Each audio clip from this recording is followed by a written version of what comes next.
کیونکہ باپ نے دنیا سے ایسی محبت رکھی کہ اس نے اپنا اکلوتا بیٹا بخش دیا، اور بیٹے نے دنیا سے ایسی محبت رکھی کہ اس نے اپنی جان دینے سے بھی دریغ نہ کیا، اور کہا کہ اچھا دوست وہ ہوتا ہے جو دوستوں کے لیے اپنی جان دے، اور یہ کہ میں دنیا کو مجرم ٹھہرانے نہیں بلکہ نجات دینے آیا ہوں۔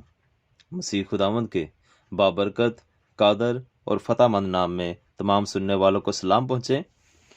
میرے عزیزو، جب بھی کوئی انسان مرنے کے قریب ہوتا ہے تو آخری وقت میں وہ جو بھی اپنے ارد گرد کے لوگوں سے کہتا ہے تو وہ انہیں ہمیشہ یاد رہتا ہے۔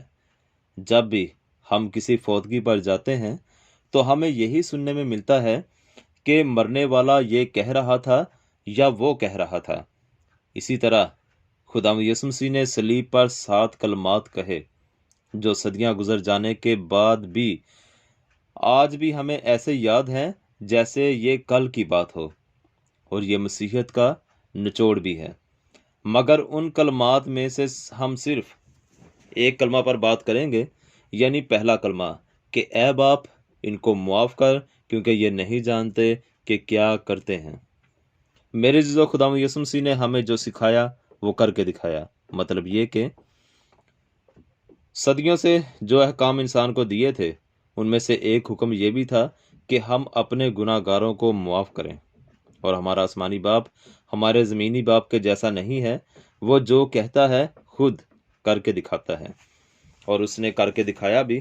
جب خدا یسوع مسیح پر انسان نے تاریخی ظلم کیا اور انہیں مصلوب کرنے کے لیے مارتے ہوئے اس جگہ پر لے گئے جو کھوپڑی کی جگہ کہلاتی ہے، تو مسیح خداوند کو صلیب پر کیلوں سے جڑا ہوا تھا، اور مسیح خداوند نے انسان کا اتنا بڑا ظلم برداشت کر کے ان کے لیے کیا دعا کی کہ اے باپ ان کو معاف کر کیونکہ یہ نہیں جانتے کہ کیا کرتے ہیں۔ اس کے پیچھے ایک بہت بڑا بھید ہے میرے عزیزو، اور وہ بھید یہ ہے، خدا یسوع مسیح صلح کے لیے آئے تھے، اور اگر وہ انسان کو اپنے اوپر ہوئے اس ظلم کے لیے معاف نہ کرتے تو ناراضگی تو میرے عزیزو اور ہی بڑھ جاتی، اور مسیح خداوند تو صدیوں سے چلتی آ رہی ناراضگی کو ختم کرنے آئے تھے، وہ جو باغ عدن میں انسان اور خدا کی ناراضگی قائم ہوئی تھی۔ اور کیا کوئی باپ اپنے بیٹے پر ظلم کو برداشت کرتا ہے؟ آپ خود سوچیں کہ جب آپ کے بیٹے کو کوئی صرف ایک تھپڑ ہی مار دے تو آپ کیا ریئیکٹ کرتے ہو؟ دل تو یہ کرتا ہے کہ اس کو جان سے مار دیں۔ تو میرے عزیزو، ہمارا آسمانی باپ اپنے بیٹے پر ہوئے ظلم کو کیسے برداشت کرتا؟ وہ چاہتا تو تمام انسانوں کو اسی وقت غرق کر دیتا، مگر بیٹے نے اس صورتحال کو سنبھال کر لیا، تمام صورتحال کو کنٹرول کیا، اور باپ سے یہ دعا کر ڈالی کہ اے باپ ان کو معاف کر کیونکہ یہ نہیں جانتے کہ کیا کرتے ہیں۔ میرے عزیزو، ہمیں کیا سکھایا ہے خدا یسوع مسیح نے؟ یہ کہ معاف کرنا اور معافی مانگنا زندگی جینے کے لیے بہت ضروری عمل ہے۔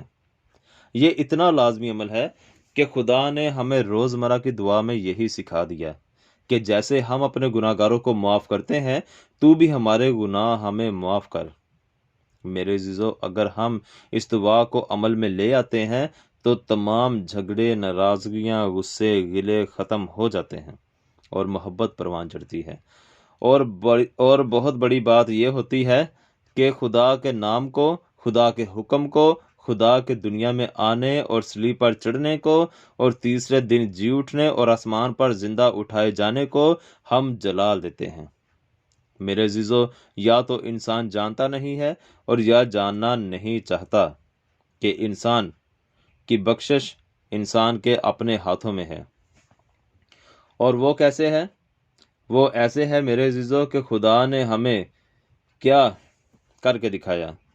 صلیب پر انسان کا بڑا ظلم برداشت کر کے کیا فرمایا تھا کہ اے باپ ان کو معاف کر کیونکہ یہ نہیں جانتے کہ کیا کرتے ہیں، اور ہمیں دعا میں مانگنے کے لیے کیا کہا ہے کہ جیسے ہم اپنے گناہ گاروں کو معاف کرتے ہیں تو بھی ہمارے گناہ ہمیں معاف کر۔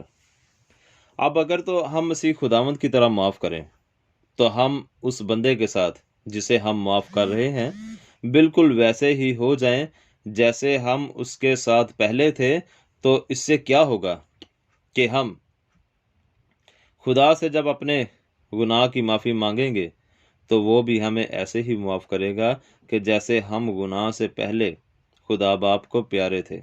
اور اگر ہم دل سے معاف نہیں کرتے بلکہ صرف زبان سے معاف کرتے ہیں تو ہم بھی ایسے ہی معاف کیے جائیں گے، کیونکہ خدا نے ہمیں دعا کے ذریعے یہی طریقہ بتایا ہے کہ معاف کرو گے تو معاف کیے جاؤ گے، اور اگر کسی انسان کا قصور قائم رکھو گے تو تمہارا قصور بھی قائم رکھا جائے گا، کیونکہ ہم جو مسیحی ہیں ہمیں حکم اور نمونہ معافی کا ملا ہے، اور مسیحی نام کا ہونا ایک بڑا گناہ ہے، مگر عملی مسیحی ہونا اجر ہے۔ اس لیے میرے عزیزو، بخشش ہمارے اپنے ہاتھوں میں ہے۔ اسی طرح جب ہم معافی مانگتے ہیں تو ہم اپنے آپ کو چھوٹا اور عاجز بنا لیتے ہیں، اور ہماری یہ ادا خدا کو بہت پسند آتی ہے، کیونکہ جب ہم اپنے آپ کو خاکسار بنا لیتے ہیں تو ہم خدا کا حکم پورا کرتے ہیں، اور ہم اپنی عزت کی ذمہ داری خدا کے ہاتھوں میں دے دیتے ہیں۔ اور میرے عزیزو، خدا اپنے بندوں کی عزت کو کبھی زوال نہیں آنے دیتا۔ میرے عزیزو، خدا یسوع مسیح نے ہمیں حکم دیا کہ کوئی تمہارے ایک گال پر تماچا مارے تو دوسرا بھی اس کی طرف پھیر دو، اور یہ کہ اپنے ستانے والوں کے لیے دعا کرو، اپنے دشمنوں سے محبت رکھو۔ تو میرے عزیزو، یہ سب کچھ بھی معافی کے زمرے میں ہی آتا ہے۔ ویڈیو سننے کا شکریہ۔ آخری ایک چھوٹا سا میسج کہ اپنے خاندان، قوم اور ملک کے لیے فائدہ مند ہمیشہ ثابت ہوں، کبھی نقصان دہ عنصر نہ بنے۔ جے مسیح دی۔